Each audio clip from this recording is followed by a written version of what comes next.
नमस्कार दोस्तों। इससे हम बात कर रहे थे कि पैडी का क्या क्या, जो धान है, चावल है, उसकी खेती का क्या क्या बदल हो सकते हैं।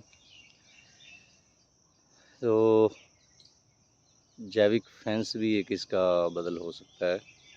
तो सुनने में थोड़ा अजीब लग सकता है। किसान जो है वो सभी जानते हैं और परेशान भी हैं। आवारा पशु और जंगल के आसपास के एरिया होते हैं, वहाँ जंगली पशु फसलों का बहुत ज़्यादा नुकसान करते हैं। तो फेंसिंग के लिए किसान जो है वो या तो कंटीली तार जो होती है, बार्ड वायर, ज़्यादातर उसका इस्तेमाल करते हैं, या कुछ किसान जो है वो सोलर फेंस का भी इस्तेमाल करते हैं। तो उसमें खर्चा भी होता है, मेंटेनेंस करनी पड़ती है, प्लस एक ही बार में अगर लगा दो और समस्या ख़त्म हो जाए, ऐसा भी नहीं है। तो किसानों को बार बार जो है वो खर्चे करने पड़ते हैं। तो लेकिन उसके बावजूद भी कई सारी समस्याएं जो हैं वो आती रहती हैं।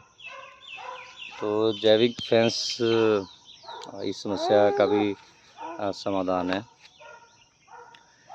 तो किसान जो डरता है कि अगर वो जैविक फेंस यहाँ पे लगाएगा तो 1, 2, 3 फीट तक वो जगह कवर करेगा, तो उनकी जो फसल है, जैसे पंजाब में मेनली गेहूँ चावल है, तो उसका जो है एरिया कम हो जाएगा। तो जैविक फेंस आप ऐसे तैयार कर सकते हैं किसान कि आपको जैविक फेंस खर्चा करने की बजाय कुछ सालों में कमाई देने लगे। तो इसमें क्या क्या लगाया जा सकता है। तो जैसे यहाँ पे आप देख सकते हो कि ये देसी गुलाब यहाँ पे लगाया हुआ है, इस साइड में फेंस के बीच में कड़ी पत्ता है। तो इस तरीके से आप कड़ी पत्ता और गुलाब की जो है फेंस लगा सकते हैं। तो ये सब तरफ कड़ी पत्ता है, तो ये एक शहतूत का पेड़ लगा हुआ है, यहाँ कुदरती उगा हुआ है, तो ये लगा सकते हैं। यहाँ ये माल्टा है, बीच में कड़ी पत्ता चल रहा है। फिर उसके बाद यहाँ गलगल है, तो गलगल का पौधा लगाया हुआ है। तो इनके नीचे जो है यहाँ पे हल्दी लगाई हुई है। तो सभी जगह साइड में पौधों के नीचे, क्योंकि यहाँ पे फसल खास होगी नहीं, तो इनके नीचे जो है वो हल्दी लगा दी है। या फिर शहतूत का पौधा है, तो इस पर जो है आप यहाँ देख सकते हो, जो कड़ी पत्ता है, इस पर भी सब्जियों की बेल जो है, तोरी की बेल चढ़ गई है। तो अभी तोड़ने लगेंगी, बरसात थोड़ी थमेगी तो यहाँ भी ये कड़ी पत्ता है और ये शहतूत है, इसके ऊपर भी बेल चढ़ी हुई है। तो ये सभी जो है दो तरह से काम देते हैं। इनसे फल भी मिलेंगे और फल के साथ साथ आपको ये फेंसिंग का काम भी देंगे। और जैसे ये कड़ी पत्ता है, तो इसकी मल्चिंग जो है, मल्चिंग के लिए काफ़ी मटेरियल देगा। कड़ी पत्ता से प्रोडक्ट भी बना सकते हो। तो ऐसे ही यहाँ पे मैंने अनार भी लगाए हैं।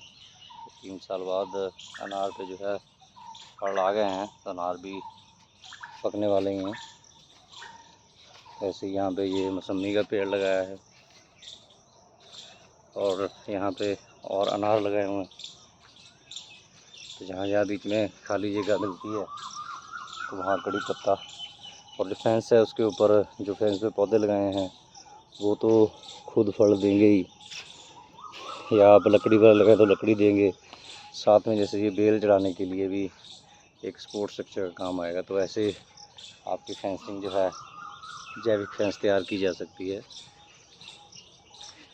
तो इसके अलावा आप जो है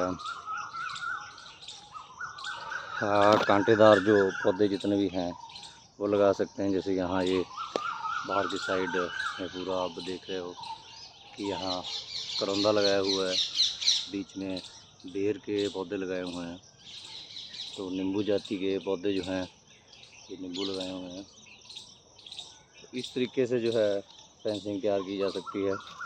तो टाइम लगेगा, 2-3 साल में ये फेंस जो है वो तैयार हो जाएगी। और उसके बाद ये फैंस जो है कमाई देने लगेगी। तो ऐसे एक तो ये फैंस का काम करेगी, कमाई देगी, और तीसरा जो जैविक ऑर्गेनिक सर्टिफिकेशन है तो उसकी जो कंडीशन है बफर जोन की, तो ये फैंस ही बफर जोन का काम करेगी, जो सारा साल ही वहाँ पे रहेगी। तो ज़्यादातर किसान जो है उनको ये दिक्कत आती है कि जो फेंस है, जो बफर जोन है वो किस फसल से बनाए, क्योंकि एक बार फसल बीजी जाती है उसकी कटाई कर ली जाती है तो बफर जोन फिर से ख़त्म हो जाता है। तो ये परमानेंट बफर जोन होगा जो कई रूप में जो है वो कमाई देगा। तो अभी बरसात के बाद आप जैविक फेंस बनाना शुरू कर सकते हैं। अलग अलग फसलें अलग अलग टाइम पे लगती हैं, तो उसमें तीन तरह के बल्कि फलदार पौधे, लकड़ी देने वाले पौधे, कुछ मेडिसिनल प्लांट और फूल जो है आप लगा सकते हैं। क्योंकि फूल जो है वो 2-3 तरीके से आप कमाई करवा सकते हैं। फूल बेच के, फूल से कुछ प्रोडक्ट बना के, और जो फूल है वो पॉलिनेशन करने वाले कीटों को भी आकर्षित करते हैं। तो हर तरह से हर वनस्पति जो है ऐसी आप फूलों वाले पेड़ भी लगा सकते हैं जो बहुत ज़्यादा ऊंचे ना हो, या उनकी प्रूनिंग, जैसे हमने ये शहतूत है तो इसकी हर साल प्रूनिंग करते हैं, हर साल ये खिल जाता है तो इस पर बेल जड़ जाती है तो हमें लकड़ी मिल जाती है जिसकी फेंस में हम ऐड कर देते हैं। तो अभी से स्टार्ट करेंगे तो 2-3 साल में ये बन जाएगी। और जो आपकी लोहे की फेंस है, चाहे बार्ड वायर है या सोलर वायर है, उसकी मेंटेनेंस और उसका अगर चेंज करना पड़े तो ख़र्चा काफ़ी होता है। तो इसमें आपको कमाई ही कमाई मिलेगी। जैसे कड़ी पत्ता जैसे पौधे लगाते हैं, ग्लिरी सीडिया एक पौधा होता है ऐसे जो नाइट्रोजन फिक्स करता है, और आपका सहजन है, सुहाजना है, शुभ फूल है, ये सब नाइट्रोजन फिक्स करने वाले हैं। तो ऐसे पौधे लगा के आपको बहुत सारा मल्चिंग मटीरियल और पशुओं की जो खाद है, खुराक है, वो मिल जाएगी।